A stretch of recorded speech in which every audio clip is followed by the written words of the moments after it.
Putin is angry on Finland and Sweden. Finland and Sweden's NATO membership.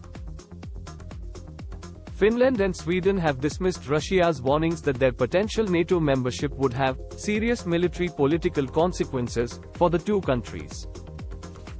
1. However, Russia has voiced concern about what it described as efforts by the United States and some of its allies to drag Finland and Sweden into NATO. 2. Russian President Putin directly warned Finland and Sweden that Moscow would be forced to take retaliatory measures if they join the alliance. What does Russia want?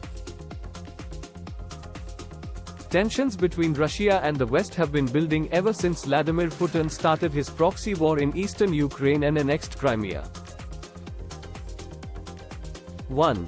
In response, NATO sent reinforcements to countries seen as vulnerable to Russian aggression. 2. In December, Moscow set out its security demands in two documents: a proposed treaty with the US, and an agreement with NATO.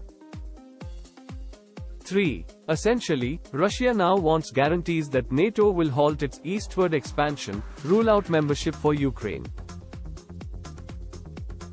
4. Other former Soviet countries, and roll back its military deployments in Central and Eastern Europe. What is the source of Russia's dispute with NATO?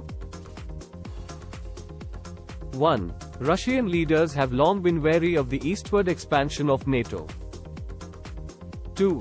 Particularly as the alliance opened its doors to former Warsaw Pact states and ex-Soviet republics in the late 1990s. 3. The Czech Republic, Hungary, and Poland, and early 2000s, Bulgaria, Estonia, Latvia, Lithuania, Romania, Slovakia, and Slovenia. 4. Their fears grew in the late 2000s as the alliance stated its intent to admit Georgia and Ukraine at an unspecified point in the future.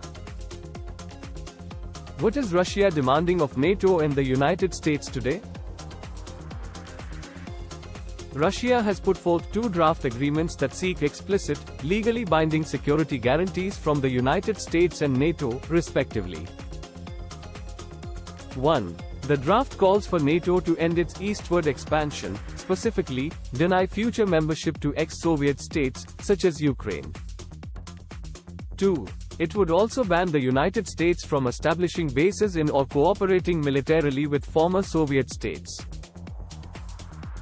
3. It would block both signatories from deploying military assets in areas outside their national borders that could be perceived by the other party as a threat to its national security.